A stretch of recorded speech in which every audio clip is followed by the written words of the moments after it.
piece of olive is 6 by 6 by 4 inches, so it's going to be used as a bowl blank. I'm actually going to try and make a hollow form with this piece. So I'm just going to find the center, and then I'll just cut the corners off with the bandsaw.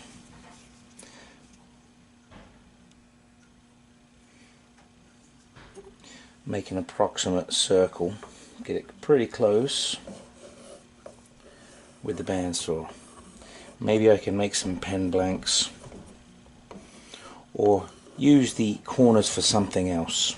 It's a nice piece of wood, it'd be a shame to waste any of it really, but so I'm going to cut these corners off with the bandsaw, and then we'll get it on the lathe using the worm screw.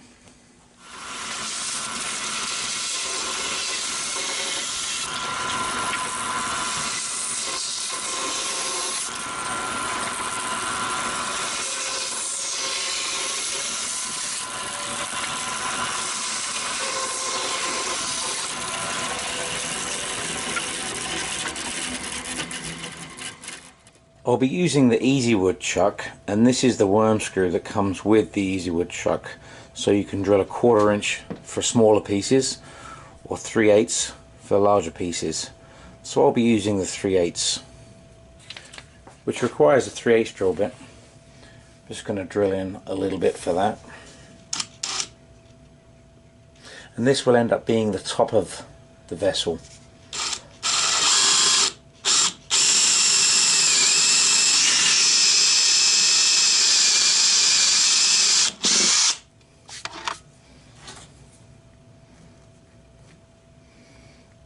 And that is plenty. So my recent purchase of the Laguna Revo 1836 has a 1.25 inch spindle. The chuck that I have is the Easy Wood chuck, and it only has a 1 inch by 8 TPI thread. So I purchased the adapter, so I haven't used it yet, so give you an idea of what it looks like.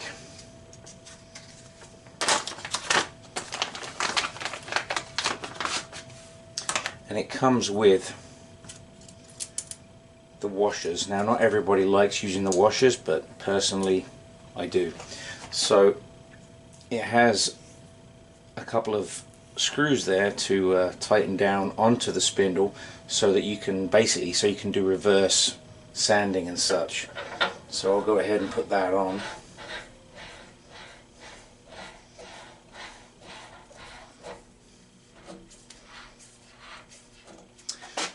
That's on. So now my chuck can go on there, and I will use the washer just so it doesn't bind, and I'll put that on there. Now there are screws that come with this chuck so that you can lock that onto the spindle as well, so there'd be 4 set screws holding this whole piece together, but only if you really need them. You only need them for reverse typically. And now I can go ahead and thread this into the wood.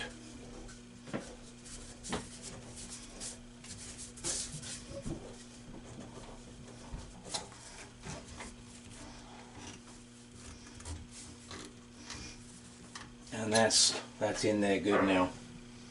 So having much better speed control over this is quite exciting actually, because before my minimum speed was just simply too fast, especially for out of balance pieces. This isn't particularly out of balance, but it's just nice to have that speed control, and there's so much room around this. If I were to reverse a bigger piece, the motor wouldn't get in the way because the motor's way at the back here. The first thing I'm going to do is face off this and then mark my mortise.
Right, so I sanded the bottom of this down to 400 because all I'm going to do with this when I've finished it is I'm going to sand it and put oil on it. That's all I plan to do anyway.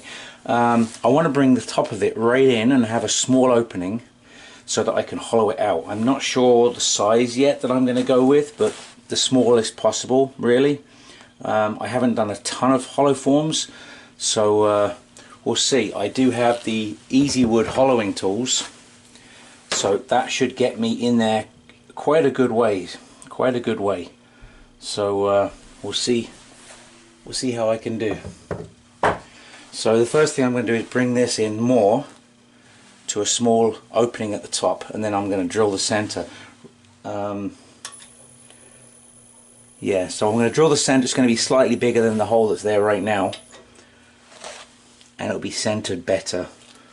I'll use my Jacob's chuck with the drill bit for that.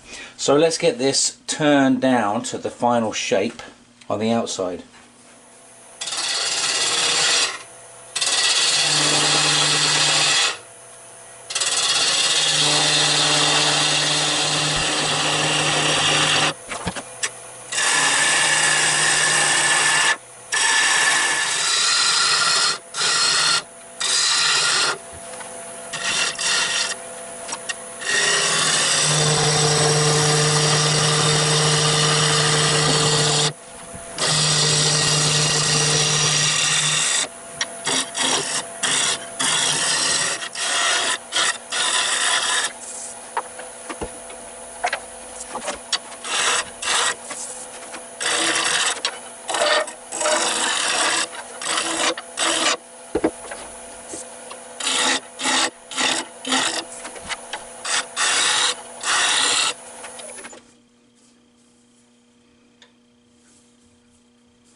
Okay, at this point I'm going to drill my hole in the center and find my depth, and then I can start hollowing and shaping the neck of the vessel, and then we can go about starting to hollow it.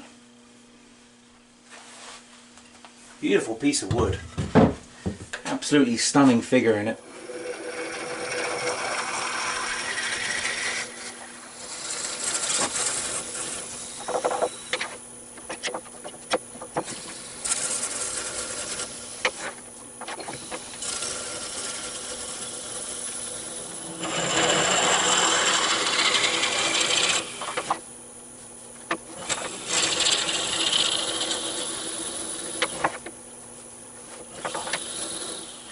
And just to give the top of the vessel a little bit more shape, I'm just going to bring it in a little bit more here, just with some shear scraping, and then we can go about start hollowing it out. I've drilled it out down to the bottom depth that I want, and now we'll just finish that top section and then we'll start hollowing it out. I will probably get it sanded before I hollow it out.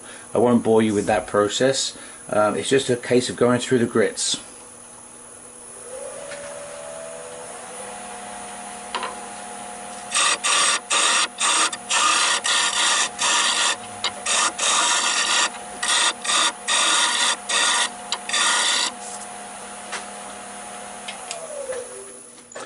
And that is my outside shape complete. I will now sand that and start hollowing it out. So just if it interests you as well, I've just sanded this to 150 grit dry, and now I've applied some oil as well. This will enable me to wet sand it, and it will reduce the dust and also really show up those scratches so that I can hopefully get the best finish possible with no tool marks, no sanding scratches or anything. And again, sanding forward and reverse will help you get a much better finish as well. It's already looking very smooth. I'm not seeing any tool marks. There's definitely no tear out. I think that's one of the benefits to olive wood, is it doesn't seem to tear out. I don't know why. Maybe because it's oily wood. I don't know. Maybe one of you guys knows, and you can tell me in the comments below. But that is got some stunning figure in it. I'm excited to get this thing finished. So okay, I'm now going down to 180 grit, and I'm going to work my way down to probably 600. So this is in reverse. If it was dusty, the sawdust would be going backwards into a dust collector, which I do have, I just haven't set it up yet. The outside is finished. It will receive more oil and maybe burnishing or buffing in, I should say. So that's the outside complete. Let's get the inside hollowed out through this hole here. That's the fun part. Okay, so I'm going to be using the Easy Wood tools, number 1, 2 and 3. First of all this one, the number 1, just to get it started, and then as I come around the corner I can use the 2 and the 3 and then work my way down to the bottom and to the outside as close as I can without having a laser to check that. I'm going to go a lot by sound. I'm going to be tapping it to get that sound so that I can tell how hollow it is, I guess. It's going to be difficult to get the chips out as well. I'm going to have to use air to get the chips out, so it's going to take some time. And cutting on center, so I need to adjust my tool rest to the correct height. That's one thing in wood turning. There is a lot of adjusting to be done throughout the whole process to make sure that you're cutting at the right height.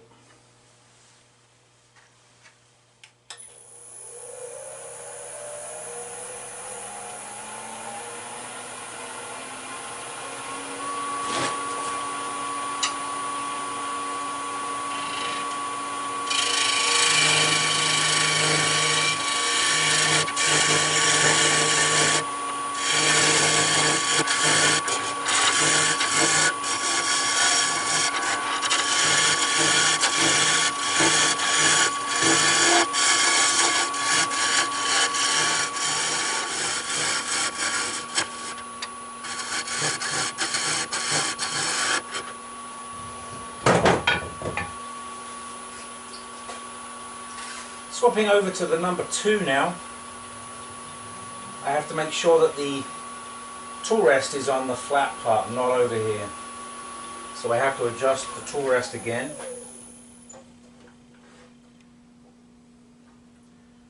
Bringing it back to a safe position so that it's not going to move around, it's going to be on the tool rest, on the flat portion.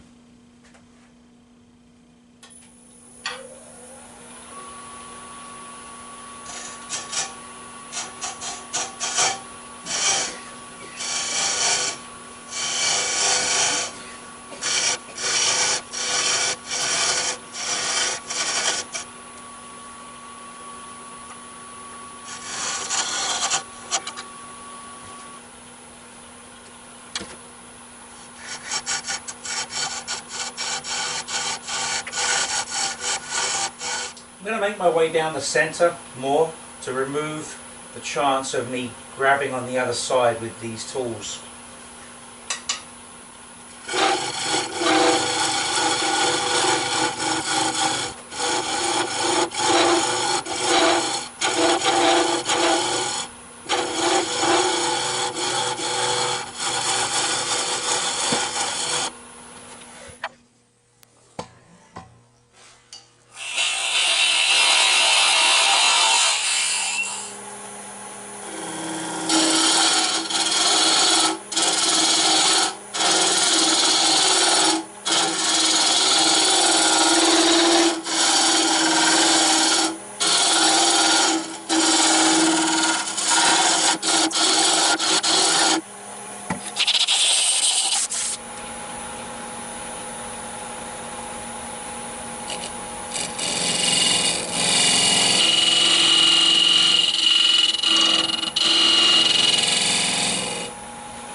Okay, so I've hollowed this out. It is fairly consistent. I had to enlarge the hole a little bit because I just couldn't get my tool in and around that corner very well. But it's fairly thin walled. What I'm actually going to do is I'm going to turn a piece for the top just to cap it off. I think it will look quite nice, and then you won't get your finger in there either, so that's a bonus. So that's what I'm going to do now. I've got a piece of East Indian rosewood, I believe it is. I've got it chucked up in the lathe, and I'm going to turn a small tenon, small enough to fit in the hole, and then I'll turn that around, and then I'll finish the top off, and it will just be a nice little cap for the top, for the hollow form, just to give it a bit of contrast. So let's get that done now. Okay, so as you can see, I've just put this piece in the chuck. It's about 2.5 inches square.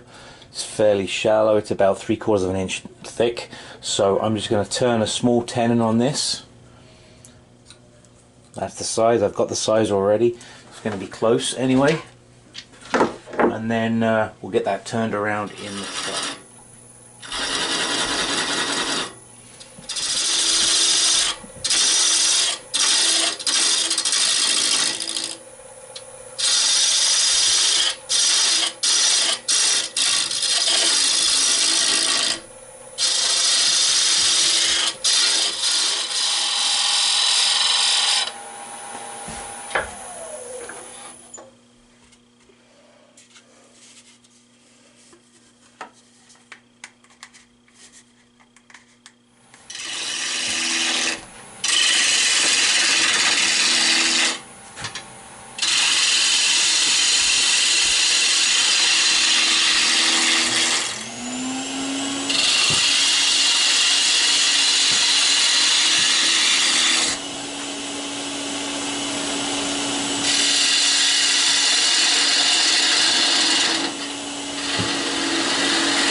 As some of you may know, Hampshire Sheen has been going through some changes lately. One of those changes being food and toy safe finishes, and I'm happy to announce that Hampshire Sheen food and toy safe gloss is now here in Canada. It isn't actually on my website yet. It just arrived this past week, but it will be up shortly. So I'm going to be using this for the first time on this piece right here. This is the first time that English Hampshire Sheen gloss has arrived in Canada, and here it is. So we're going to put this on this vessel now.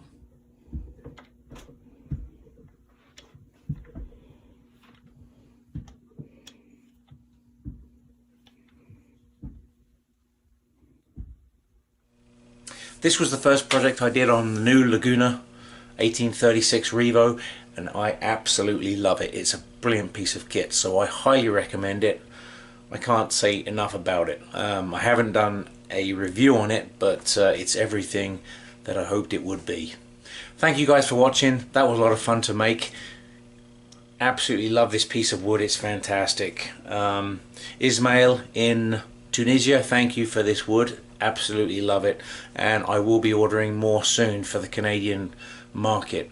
If you haven't turned olive wood, I highly recommend it. It's absolutely beautiful. It has a beautiful finish to it, and it smells amazing when you're turning it. I really like it anyway. So don't forget to like, share and subscribe, and I'll see you again for the next wood turning video. I'll leave a few photographs at the end and a link to my website where I will soon have more of these blanks available for sale. Take care now. Bye.